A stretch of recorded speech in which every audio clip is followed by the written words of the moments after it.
Beleza? Seja muito bem-vindo a mais uma aula de contabilidade geral avançada, mais avançada aqui, né? CPC 46, mensuração ao valor justo. Um pronunciamento bem específico, mas vem sendo cobrado, obviamente, em provas, né? Então, precisamos saber. Não é um pronunciamento, meu Deus do céu, olha que coisa difícil. Não, inclusive, ele não tem tanto pré-requisito, assim, a gente pode chegar mais de boa nele. E ele é totalmente, ele é bem conceitual, não é um pronunciamento grande, é um pronunciamento reduzido. Não poderia também, né, ser tão grande, porque é só uma base de mensuração, só que é a base de mensuração, né? Ela é tão importante, a gente fala tanto em valor justo em contabilidade, que os caras criaram uma norma só de valor justo. Olha que interessante, né? Assim como nós temos a ajuste a valor presente, né? Valor presente, ajustar valor presente é algo bastante importante. Nós temos lá o CPC 12, mensuração a valor justo, uma base de mensuração muito importante. Então, ela possui aí, é uma base de mensuração bem complexa, né, bem complexa na prática, e, portanto, nós precisamos estudar aqui os principais pontos. Tá? Então, a aula em vídeo está bem assim, de acordo com o livro eletrônico, material em PDF, então a gente vai seguir bem aquela lógica lá, só que trocando uma ideia aqui, conversando um pouco, tentando contextualizar um outro ponto. Essa é a nossa toada aqui da nossa abordagem, combinado? Bacana? Então vamos com tudo, CPC 46, mensuração ao valor justo. Primeiro ponto, galera, definição de valor justo. O que é valor justo? É o preço que seria recebido pela venda de um ativo ou que seria pago pela transferência de um passivo em uma transação não forçada entre participantes do mercado na data da mensuração. Basicamente é isso. E aí eu gostaria já de destacar alguns pontos que nós vamos entrar aí no detalhe mais para frente. Preço, então é o preço. Que seria, veja que é um preço, olha o seria, cara, aí entra português já, né?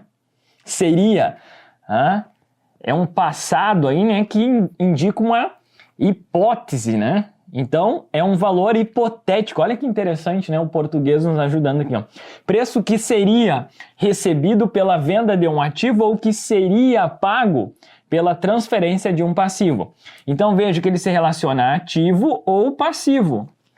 Tem valor justo de receita? E aqui já começam as possibilidades de exigência. Tem valor justo de receita? Não. Tem valor justo de despesa? Não. O valor justo é uma base de mensuração aplicada a ativo e a passivo. Então, é o preço hipotético seria recebido, no caso da venda de um ativo, ou que seria pago pela transferência de um passivo.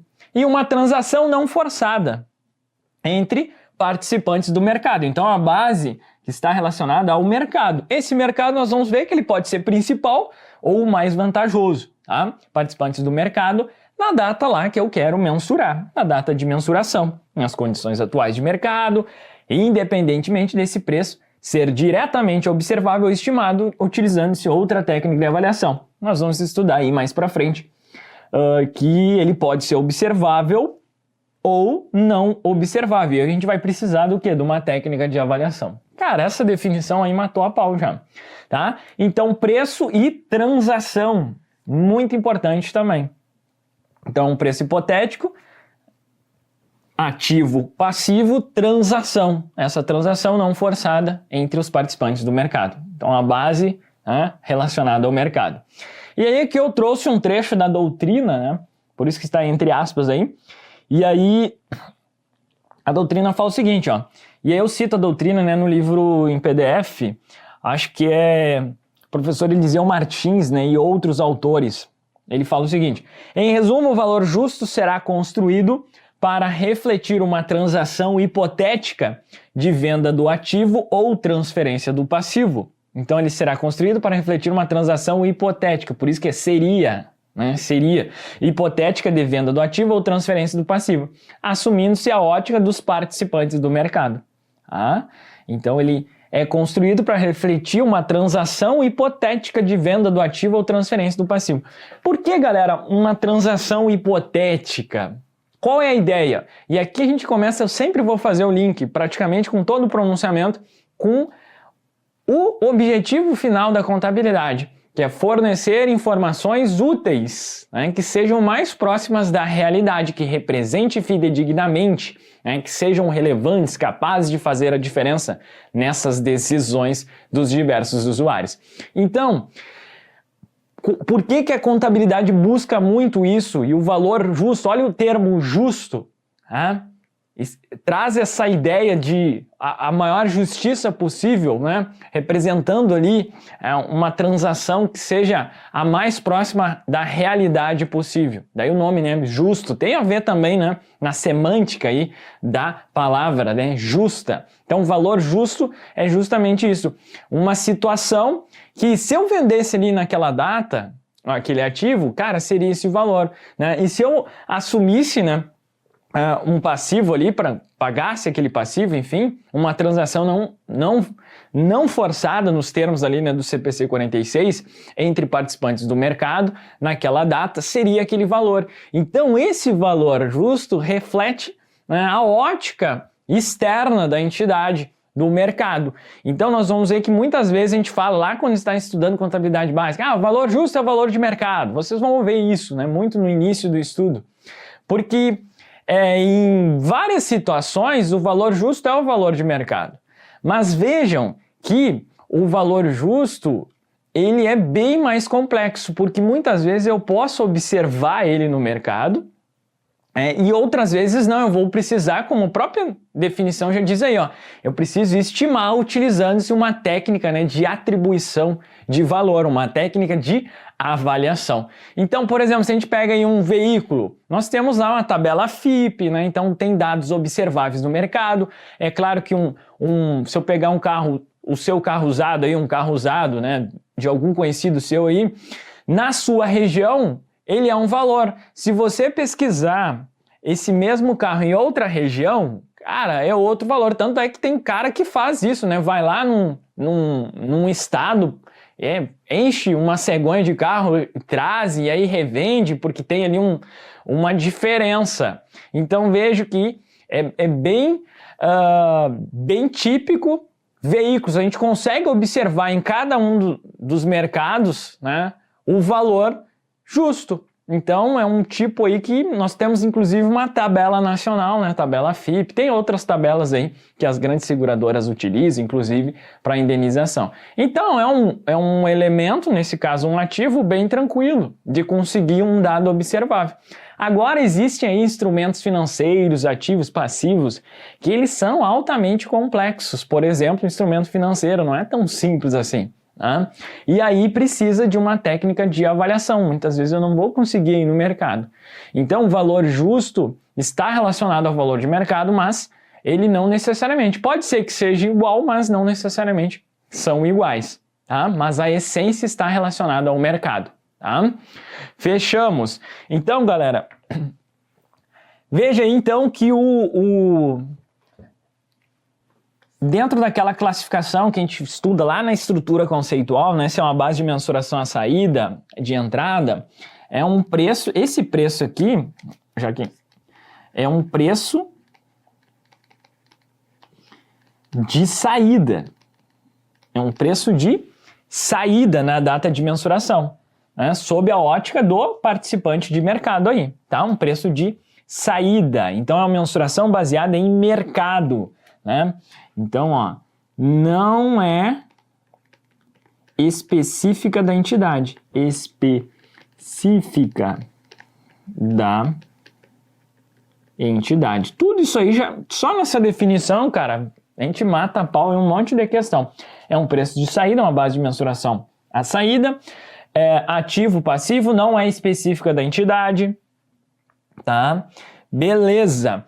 Então, algumas informações importantes aí.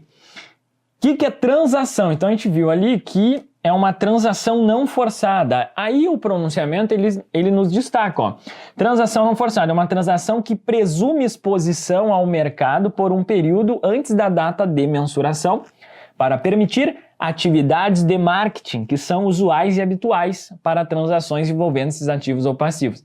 Não se trata de uma transação forçada, por exemplo, liquidação forçada ou venda em situação adversa.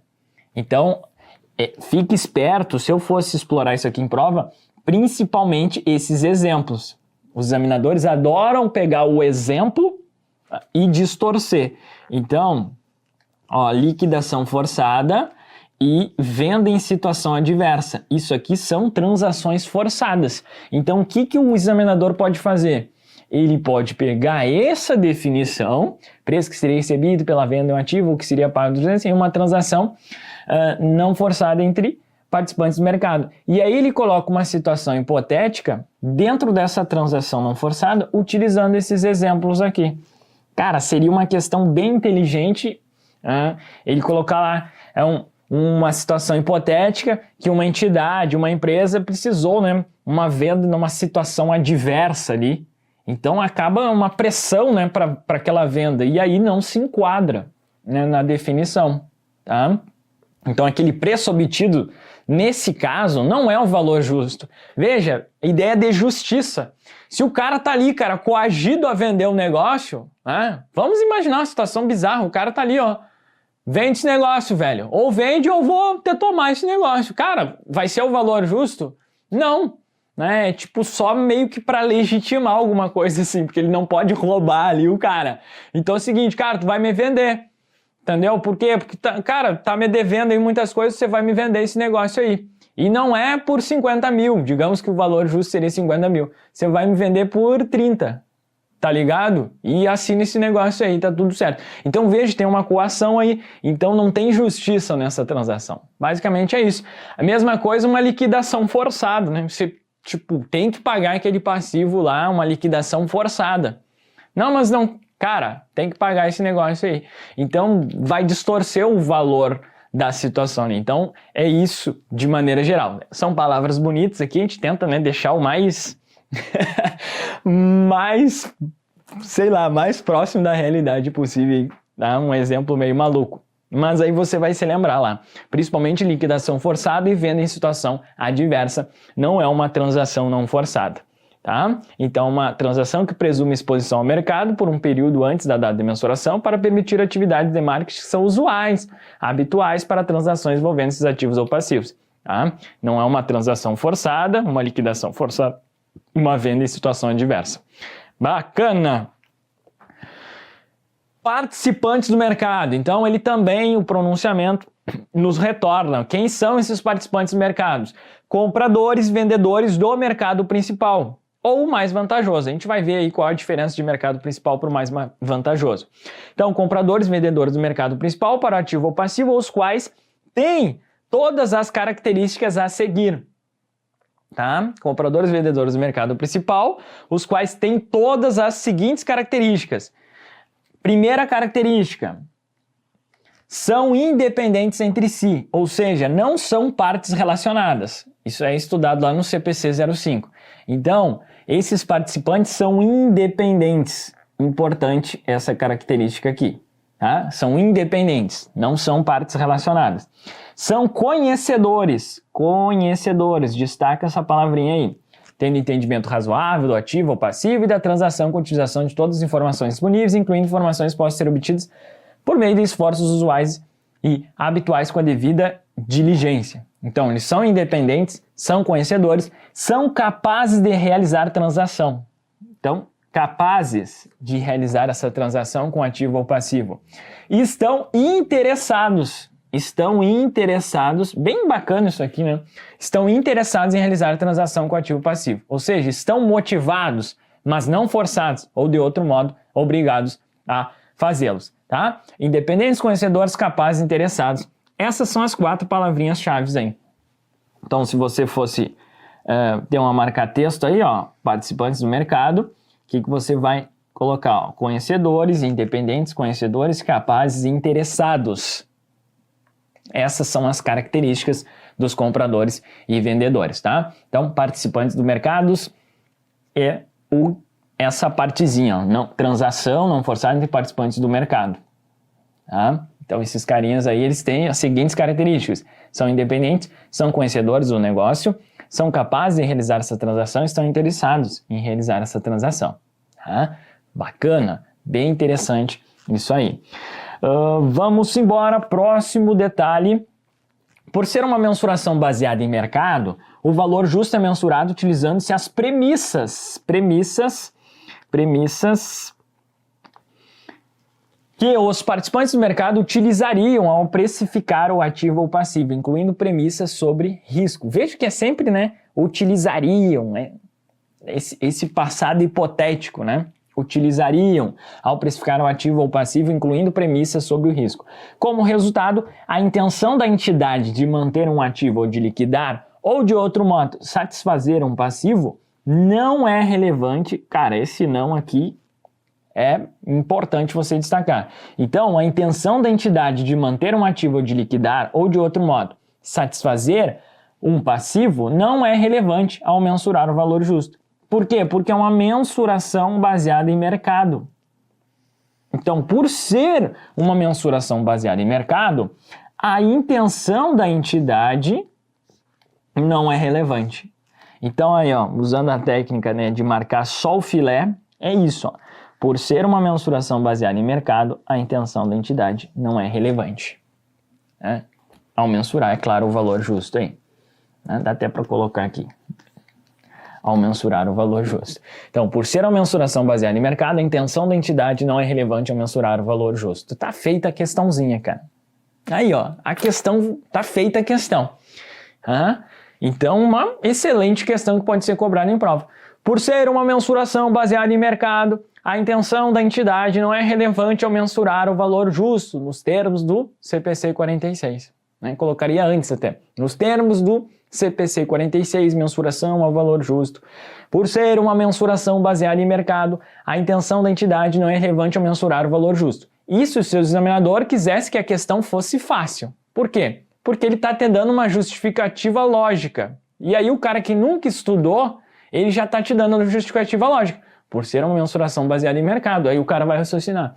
Faz sentido, cara. Realmente, valor justo, sempre eu ouço falar que é uma mensuração baseada em mercado. Pois é, cara, vou marcar certo isso aqui.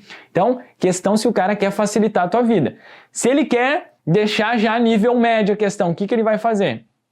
Nos termos do CPC 46, mensuração valor justo, a intenção da entidade de manter um ativo ou de liquidar ou de outro modo satisfazer um passivo não é relevante ao mensurar o valor justo. Aí o cara, putz, como que é a intenção da entidade, velho? Valor justo, justiça, tem que é a intenção da entidade. Olha a diferença da questão. Aumentou ou não aumentou a dificuldade? Aumentou, tá? Se ele quer transformar, aí, geral levar para o barro, o que ele vai fazer? Questão mais difícil ainda. Ele vai fazer o seguinte, ele vai colocar a intenção da entidade de manter um ativo, de liquidar ou de outro modo satisfazer o passivo, é relevante ao mensurar o valor justo. E aí ele vai colocar a nossa gloriosa vírgula, né? Vírgula. E aqui ele vai colocar uma justificativa das mais lindas possíveis, né? Uma justificativa bonita, né? Linda, gloriosa, maravilhosa. E ele vai colocar alguma coisa tipo assim, eu vou inventar alguma coisa agora. Ó. A intenção da entidade não é relevante ao mensurar o valor justo, vírgula. É relevante, né? Porque eu quero que o cara marque como correto, só que o gabarito é errado, tá? Então a intenção da entidade é relevante ao mensurar o valor justo. E a gente vê alguma coisa legal aqui, ó. Tipo, fazendo questões aqui, né? A gente grava ao vivo, tô fazendo ao vivo. Então a gente faz assim, ó. A intenção da entidade é relevante ao mensurar o valor justo. É relevante. Por quê? Porque essa base de mensuração, né, envolve aí uma transação não forçada. Alguma coisa assim, entendeu? Que esteja relacionado, cara. Né? Considerando que essa base de mensuração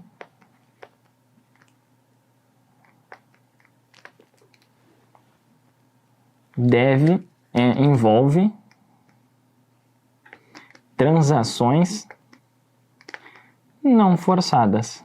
Olha aí, cara, já eras. Tá feita a questão, tá? Então, uma questão nível fácil vai ser essa que tá aí marcadinho, tá? Então, seria isso. Questão fácil, o que tá aí marcado. Questão média. Questão média. Então, QM, questão média, o cara não vai retirar a lógica da parada aqui. Tá? E questão difícil, que eu vou botar QD aqui, ele vai colocar esse negócio aqui. Por que volta e meia eu faço isso, né, nas aulas? Eu vejo uma situação aqui, eu faço isso. Cara, porque isso é um nível avançadíssimo que eu tô te passando de estudo. Porque quando você ler as assertivas, cara, você vai perceber isso aí. Principalmente quem já tá lá, né, nos 70%, 80% fazendo e precisa, né, dar aquele salto. São esses detalhezinhos aqui, tá? Então, nessa hora aqui, eu tô falando com um público avançado. Caramba, o cara tá viajando na maionese. É porque, cara, você vai chegar nesse nível aí, tá? Agora, putz, top demais, tá num nível bacana aí, tá? Regra geral, né? Toda regra é uma exceção. O cara não tá passageiro da agonia e tá achando legal, tá valendo. O importante é a gente ser feliz aqui. Tá bom, galera? Então, isso aí é interessante, cara, porque eu tô te indicando já em várias partes do curso isso, porque você vai começar a perceber ao resolver questões simuladas, que o cara, aquela vírgula ali, velho, você vai pegar essa argúcia aí. Quantas questões, cara, eu acertei só assim, cara, eu nem sabia o que tava rolando ali, só que pela construção da assertiva, cara, esse cara tá me enrolando aqui, tá? Acertei em dezenas de questões assim, tá? Então, só para você ver aí que tem vários níveis, né, de dificuldade se o cara quiser fazer aqui. Fechou? Simbora, seguindo nossa mensuração a valor justo, o pronunciamento fala o seguinte: a mensuração do valor justo requer que a entidade determine todos os itens a seguir. Todos os itens a seguir. O ativo ou passivo específico objeto da mensuração. Então, requer, né, que a entidade determine qual é o elemento, né, o ativo ou passivo específico objeto da mensuração. Cara, qual a novidade aqui, velho? Se você vai mensurar um elemento, tem que saber que elemento você está mensurando, né? Então, assim, pelo amor de Deus. Segundo item, para um ativo não financeiro, a premissa de avaliação apropriada para a mensuração. Então, para um ativo não financeiro, a premissa de avaliação apropriada para a mensuração. Terceiro item, o mercado principal ou mais vantajoso para o ativo ou passivo. Tá? Então, qual é o mercado principal? As técnicas de avaliação apropriadas para a mensuração, considerando-se a disponibilidade de dados e o nível de hierarquia de valor justo no qual se classificam os dados. Então, a gente vai ver o que é isso, o nível de hierarquia do valor justo, tá? Na real, tudo isso aí vai ficando mais claro mais pra frente aí, tá? As técnicas de avaliação, o que são isso? A gente vai estudar essas técnicas. A gente vai estudar o que é o mercado principal, né? Vamos estudar um pouco sobre premissas aí, né? E a primeira é meio lógica ali, tá? Então, requer, né, que a entidade determine todos os itens. E aqui é legal para questões múltipla escolha. Sempre que o pronunciamento tem 3, 4 opções, tá feita a questão também, porque o examinador põe lá, segundo CPC 46, a mensuração do valor justo requer que a entidade determine todos os itens. Aí aquele examinador aí mais, né, vagal, tá pronta a questão, cara. Aí ele põe lá, ó, A, B, C e uma merda aqui, tá? Com perdão da palavra. Vamos botar uma M, né? E aí o gabarito vai ser a M aqui, tá bom? Ou ele vai mudar esse aqui, ó, vai tirar aquele não, que tá bem fácil, né? Cara, mais vagal ainda o cara vai fazer isso, tá? Tá feita a questão, ó. Ele vai tirar esse não, milagrosamente aqui, ó, já eras, e a opção D vai ser aqui, ó. Tá? Então, o gabarito seria B. Tá pronta a questão ali. 1 minuto, cara, eu fiz a questão. Fechou? Beleza. E o cara é bem remunerado para isso ainda. Pasmem. Cara, os caras ganham uma montanha de grana aí por questão. Né? Em bancas grandes, é claro. Fechou? E os caras fazem essas merdas aí, né? Então, fique esperto, né? Sempre quando tem um não aí é interessante. Para um ativo não financeiro, a premissa de avaliação. Cara, por que isso aí é bem complexo, tá? Mais pra frente talvez fique mais claro aí. Ativo ou passivo? A mensuração do valor justo destina-se a um ativo ou passivo em particular. A mensuração do valor justo destina-se a um ativo ou passivo particular. Sim, a gente já viu isso, né? Ativos e passivos. Portanto, ao mensurar o valor justo, a entidade deve levar em consideração as características do ativo ou passivo. Se os participantes do mercado, ao precificar o ativo ou passivo na data de mensuração, levarem essas características em consideração. Aqui choveu no molhado, né?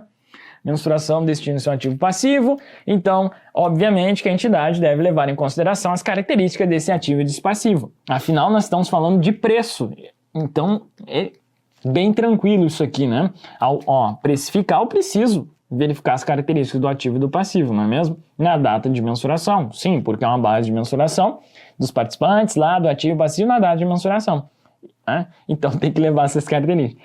Cara, né? Um parágrafo nem precisava existir, né? De tão lógico que é. O ativo ou passivo mensurado a valor justo pode ser qualquer um dos seguintes. Isso aqui já caiu em prova, né? Eu acho que a gente vai ver essa questãozinha aí, que já cobraram em prova. Então, o ativo ou passivo mensurado a valor justo pode ser qualquer um dos seguintes. Um ativo ou passivo individual, então pode ser um ativo ou um passivo, então um instrumento financeiro, um ativo não financeiro, por exemplo, tá? Ou um grupo de ativos. Grupo de passivos, então mais de ativos reunidos em um grupo de ativos, um grupo de passivos, ou até mesmo um grupo de ativos e passivos, por exemplo, uma unidade geradora de caixa ou um negócio, tá? Então, uma unidade geradora de caixa, lá toda uma linha de produção, né? Então, tem lá toda uma linha de produção, vários ativos aqui. Então, sem esse aqui, cara, esses dois não geram porra nenhuma de caixa. Isso aí é mais ou menos, né, uma ideia bem grosso modo aí do que é uma unidade geradora de caixa, tá? Então, você precisa de todo o complexo para gerar. E a gente tem uma unidade geradora de caixa aqui, tá? Então pode ser, né, um grupo de ativos, um grupo de passivos, um grupo de ativos e passivos inclusive, tá? Inclusive um negócio, né? Todo um negócio mensurado ao valor justo. Legal, né? Porque daí envolve ativos, um grupo, né, de ativos, mais um grupo, né, de passivos aqui. Então todo negócio, ó, grupo de ativos e passivos, exemplo aqui, ó, um negócio, né? Ou um grupo de ativos, exemplo, uma unidade geradora de caixa. Né? Ele não citou aqui, né, mas unidade geradora é um exemplo de unidade geradora de caixa. Um grupo de ativos e passivos é um exemplo do quê? De um negócio. É um exemplo, né, de grupo de ativos e passivos é um negócio. Caiu na prova aí o seguinte: em conformidade com as normas contábeis vigentes, a mensuração ao valor justo pode ser feita exclusivamente sobre ativos de forma individual, apenas sobre passivos de forma individual e em grupos, sobre ativos e passivos de forma individual e em grupos, somente sobre passivos de forma individual, de modo restrito os ativos de forma individual e em grupos. Ali. Então pode ser, né, sobre ativos e passivos, tanto individualmente ou em grupos, né? Foi o que nós vimos ali. Gabarito, portanto, opção C. Veja que é um negócio bem específico, né? Bem específico. Se a gente não estuda aqui, cara, não tem como acertar uma questão dessas. Não é uma questão difícil, mas se a gente nunca viu o CPC 46, nem sabe o que os caras estão falando aqui, né? Não é algo tão trivial assim na hora da prova. Transação. Vamos fazer o seguinte, cara, a gente já está esquentando, né? Estamos de boa aqui. Começamos com tudo, energia vibrante, a questão ali de definição, você já está sabendo o que se trata, né? A mensuração ao valor justo. Com esse vídeo aqui, cara, a gente já consegue acertar um monte de questões aí. Né? Já aproveitei aqui para falar um pouquinho ali, né, das questõezinhas, nível fácil, nível médio, né, e treinando aí a sua mente também nesse processo. isso é interessante, né? Ao longo da nossa abordagem, a gente vai fazer esses insights para vocês aí. Sempre vamos fazer questões, cara. Sempre a gente vai estar utilizando essa metodologia de nos antecipar às exigências, tá? Isso aí eu acho fundamental, cara. Eu usava muito isso e eu acho que foi algo determinante nas minhas aprovações, esse tipo de estudo. Eu sempre fiz isso, cara. Partiu de mim, nunca ninguém falou isso. E eu sempre fazia, cara, se eu fosse examinador, cara, nessa página aqui, como que eu tornaria? Aí questões que eram certas, eu tornava errada. Questões que eram erradas, eu tornava certa. E assim eu fazia a minha revisão. Principalmente quando eu estava revisando por meio de questões, eu tornava a questão certa em errada e erradas em certas, e assim eu ia fazendo minhas revisões, tá? Isso, claro, lá quando eu estava bem avançado já, depois de ter passado aí por um monte de perrengue, tá? Fechamos então o primeiro videozinho sobre CPC 46, vamos tomar uma aguinha, esticar as pernas, os braços, fazer aí um exercíciozinho e já retornamos para destruir mais uma parte aqui do CPC 46, beleza? Bacana? Tamo junto e já retornamos.